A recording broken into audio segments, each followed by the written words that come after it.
Desembargador, quando é que Rui entra na política formalmente? É no Rio de Janeiro? Não, aqui na Bahia. Aqui na Bahia? É. Depois que ele vai se casar, sim, ele vai para o Rio de Janeiro, ganha dinheiro, advogando lá, atuando.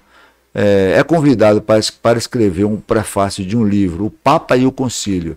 Isso vai também causar muitos transtornos a Rui, porque o livro questionava a infalibilidade do Papa. Sim. E naquela época isso era inquestionável. E o catolicismo ali era muito mais forte. Muito forte. Né? Isso vai... Rui ele vai ter assim, dois percalços na vida, por ele ser abolicionista e por ele ser anticlerical, embora ele não fosse ateu, ele não era ateu, ele acreditava em Deus, mas ele era antirreligioso.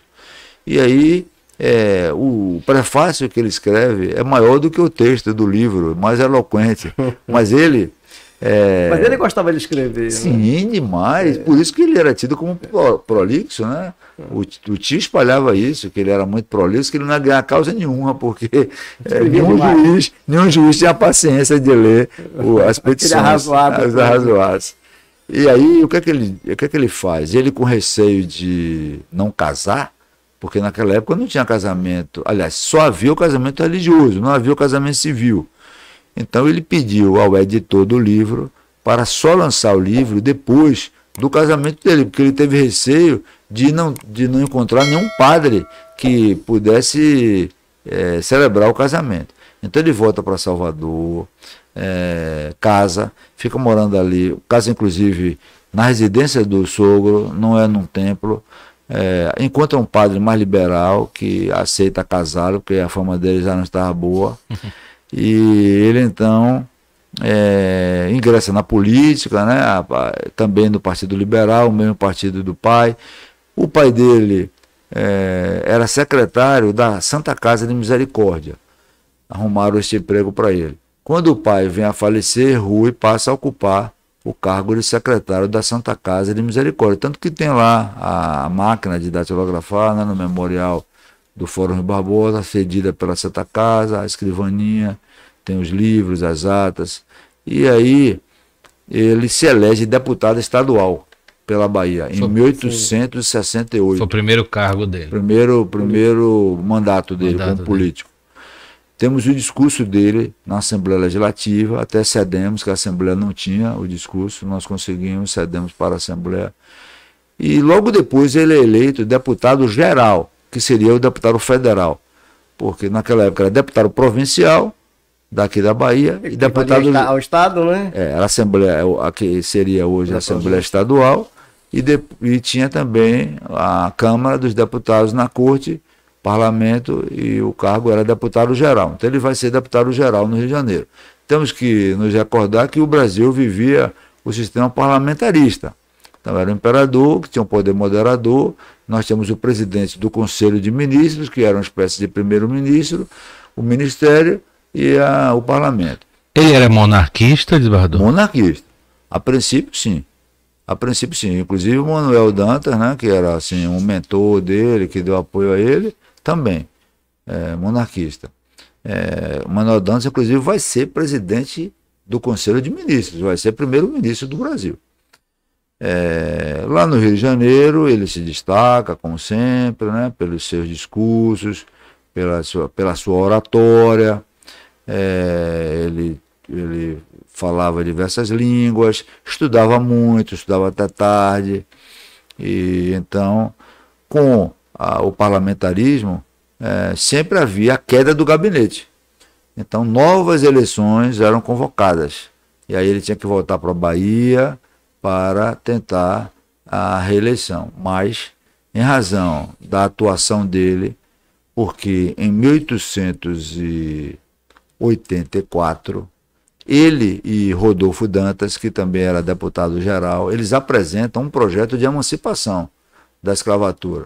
Então nós poderíamos ter tido a abolição da escravatura 4 anos antes, mas o projeto não foi aprovado por uma diferença de 4 votos. Com o apoio dos escravocratas, né, dos fazendeiros que não queriam a abolição. Então, quando cai o gabinete, que ele volta para a Bahia, ele não consegue se reeleger, porque a igreja, que o acusava de ser comunista, porque ele escreveu aquele livro questionando a infalibilidade do Papa, não apoiava ele. Então, em cada igreja, um padre tinha uma influência muito grande. Os padres pediam às mulheres jovens, né, e maduras, para que elas convencessem os esposos e os noivos a não votarem em Rui Barbosa. Era um eleitorado muito pequeno, e por outro lado, os fazendeiros escravocratas não o apoiavam por ele ser abolicionista. Então ele ficou ali, ele enfrentava a fé e a escravidão, o poder econômico. Então ele não conseguiu se eleger, voltou para o jornalismo, reabriu o escritório aqui, voltou a advogar e volta para o Rio de Janeiro para advogar no Rio de Janeiro. Bom, aí, lá no Rio de Janeiro... Sim. Ele advogou mais no Rio ou na Bahia? Não, os primeiros anos só na Bahia. 8 anos de advocacia na Bahia. E aí ele não conseguiu muito sucesso na Bahia? Não. No Rio de Janeiro, acho que ele conseguiu ascender mais na advocacia, sim, né? Teve uma ascensão maior. Sim, porque lá ele já estava mais conhecido, não havia perseguição do tio, e ele foi contratado como parecerista também de várias empresas. Então ele se desenvolveu mais no Rio de Janeiro como advogado. Bom, e aí em relação ao Império, Rui era federalista, porque ele estudava por livros americanos. Então, ele já conhecia o sistema republicano, americano, o federalismo, e ele tentou convencer o imperador a adotar o federalismo, porque o povo só elegia os deputados. Os senadores era uma lista tríplice que o imperador escolhia, o senador de cada província, e o presidente da província também. Então o imperador ainda mantinha uma centralização muito grande, um poder. E Rui queria a descentralização, a federação com as províncias autônomas, e o imperador ele era resistente à mudança. E Rui foi se distanciando aos poucos da monarquia. Ele até recebeu um título, foi o único título que ele aceitou. Ele se encontrou com o imperador, porque ele na Câmara, ele não foi só abolicionista, mas ele trabalhou também em prol da instrução pública, porque ele havia herdado isso do pai. O pai foi secretário de Educação aqui, né, diretor de instrução. Ele também preocupado, ele propôs 2 projetos, um de reforma do ensino básico, outro de reforma do ensino médio. Ele era a favor do ensino técnico, já naquela época ele tinha essa visão. E o imperador, então, concedeu a ele o título de conselheiro do Império em razão do trabalho em prol da instrução pública. Ele aceitou, foi o único título que ele aceitou. Ele foi convidado para ser ministro da Justiça do Império, ele não aceitou.